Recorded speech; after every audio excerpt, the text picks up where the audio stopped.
Again, welcome po sa ating programang You Shall Know the Truth. At ito po, Sir Erwin Silva, ulit ang inyong lingkod. At ngayon naman po, ang ating naman po natalakayan yung part 2 ng Project Bluebeam.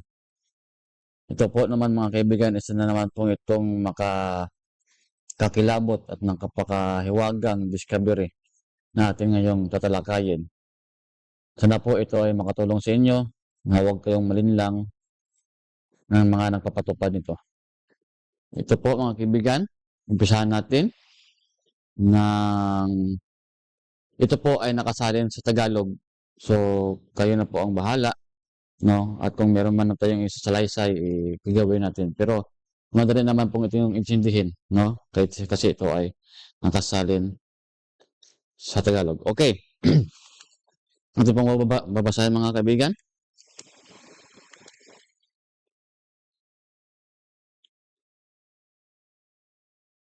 At ito po. Ang pagsulong ng mga teknik ay nagtutulak sa ating patungo sa ikatlong hakbang ng Bluebeam Project. So, third na po to. Ng pangalauna at saka yung pangalawa ay natapos na natin. No? Balikan nyo lang po yung Project Bluebeam. Ating video na part 1. Ito naman po ay pangatlo na po ito. Yung pang-apat kasi yung alien invasion naman kasi yung pang-apat. So, huwag natin po yung talakayin yun kasi natalakay na po yun sa part 1. Ito po, na may kinalaman sa telepatiko at elektronikong pinahusay na 200 na komunikasyon kung saan ang ELF, VLF at LF waves ay nakakaabot sa bawat tao mula mismo sa loob ng kanilang isipan. Yung ELF kasi, saka yung ewan ko kung ano yung E dyan. Basta yung LF po, low frequency. Yung VLF is very low frequency at LF is low frequency wave. Yun po. So pumapasok po 'yon sa kaisip ng tao na nagpapaniwala sa kanila na ang kanilang sariling Diyos ay nakikipag-usap sa kanila mula sa kabuturan ng kanilang kaluluwa. So yun pala, may maririnig silang very low na boses, no? Na akala nila ng mga tao ay may nakikipag-usap sa kanilang Diyos. At kung ano yung sinasabi ng boses na yun ay kanila pong gagawin. Meron na pong pelikulang lumabas dyan.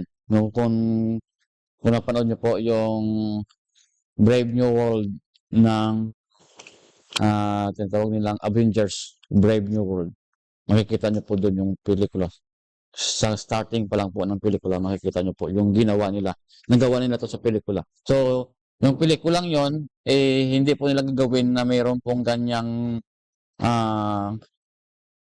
pangyayari kung hindi po nila napagplanuhan po. Okay.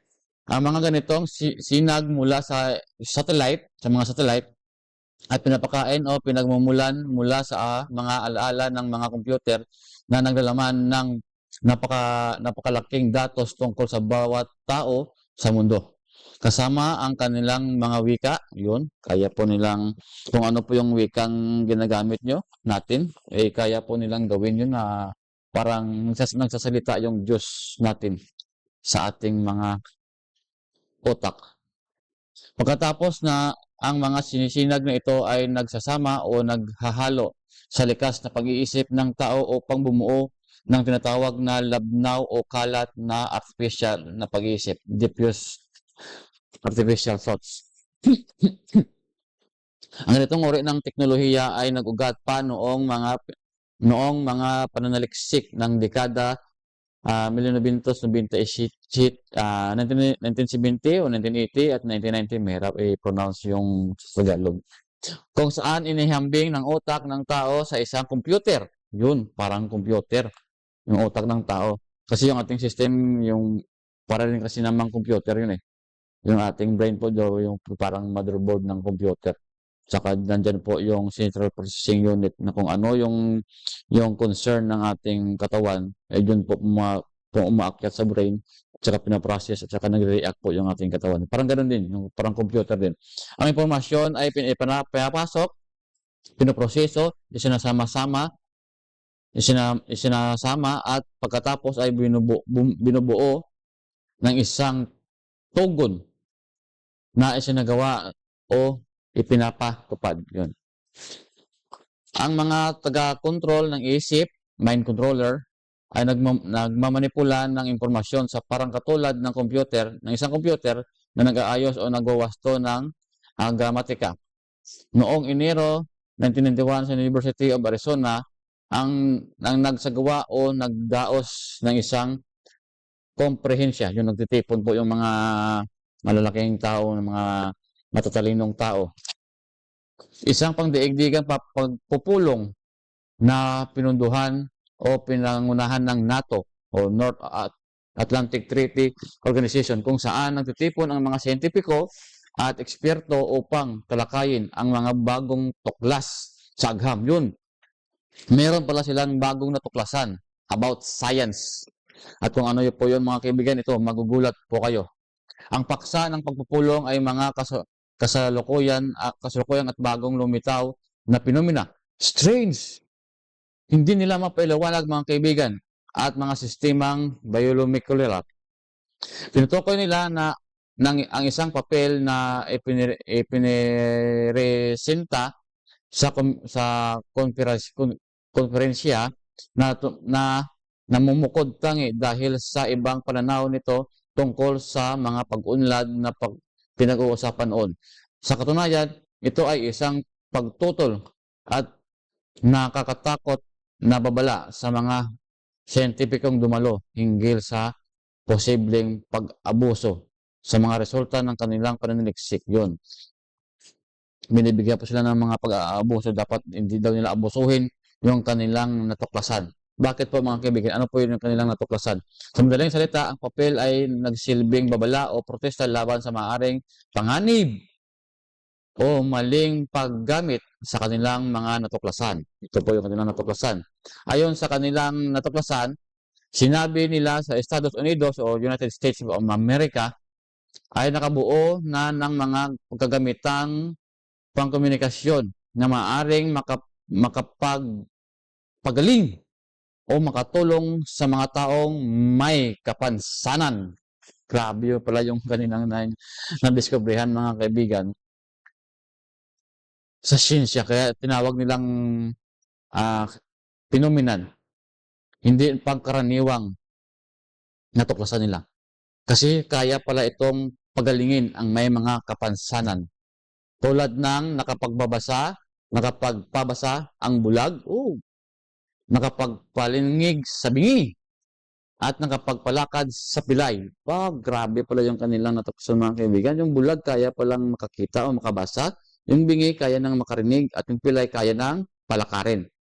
Paano po? Grabe po yung kanilang natuklasan, mga kaibigan. Ito po, sinasabi rin na ang teknolohiyang ito ay maaaring mag-alis ng sakit ng mga lubhang may sakit nang hindi gumagamit ng gamot o operasyon. Yun, mga kaibigan.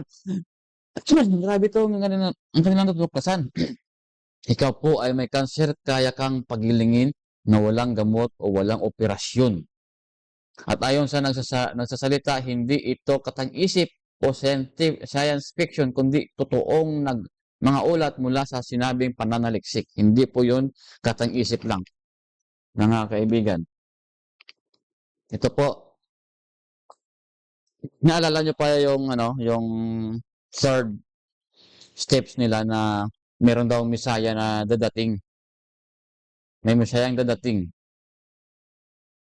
Yung holographic image. At yun po ay na-prophesize na sa book, ng Seventh-day Adventist. Ito rin po, na-prophesize din po sa book ng Seventh-day Adventist na ito po ang kanilang gagawin in the future. As a crowning act in the great drama, The Great Deception, Satan himself will personate Christ. The church has long professed to look to the Savior's advent as the communication of hopes. So, kaya pong gayahin ni Satan si Christ. Now, the great deceiver will make it appear that Christ has come. In different parts of the earth, Satan will manifest himself among men as a majestic being and dazzling brightness. Yun, gagayahin talaga si Kristo. Resembling the description of the Son of God by giving John in the Revelation 1, verse 3 to 15. The glory of the surround him is unsurpassed. by anything that mortal eyes have yet seen. The shout of triumph rings out upon the air. Christ has come, Christ has come. So maraming mga taong magsisigaw na si Kristo ay dadating, si Kristo na ay dumating. The people prostrate themselves in adoration before Him while He lift up His hands and pronounce a blessing upon them as Christ blessed His disciple when He was upon the earth. Ito po yung sabi niya. His voice is soft and subdued yet full of melody in gentle, compassionate tones. He presents some of the same gracious heavenly truth with the Savior she uttered. So mayroon pa siyang marami daw sinasabi. No, He heals the disease of the people. Yun pala gagawin nila. Hindi pala nila pinapalabas itong na-discover nila na kayang pagalingin yung may sakit na hindi nakagamot, hindi gumagamit ng gamot at wala pang operasyon kasi gagamitin po nila ito sa Project Bluebeam na when Satan na magpapakita po na parang si Kristo yung hologram at saka po pagalingin niya yung may mga sakit. Ito po nila gagawin yung Project Bluebeam, mga kaibigan. And then, in His assumed character of Christ, He claims to have changed the Sabbath to Sunday and command all to hallow the day which He had blessed. Yun. Kahit the very elect po, mga kaibigan, ay madadayaan po.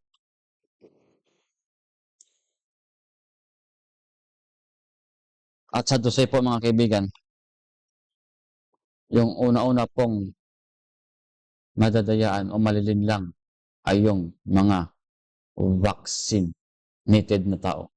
Kasi yung sa vaccinated na mga tao ay dyan po lalabas yung second pandemic. Wala pong pandemic nung COVID-19. Yung pandemic po nasa injection. Itinurok nila sa tao at lalabas yung second pandemic at ganito po yung kanilang gagawin, mga kaibigan.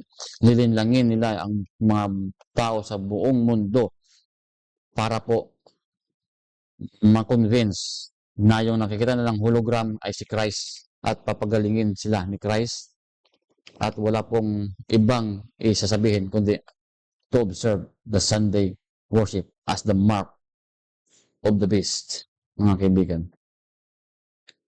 Atin pong tatalakayin yung mark of the beast na yan, mga kaibigan. At hindi ko na po tatapusin ito, mga kaibigan, kasi doon pa lang ay malalaman na natin na meron silang gagawin sa huli na kaya nilang pagalingin yung masakit na hindi na gumagamit ng operasyon through low frequency, mga kaibigan.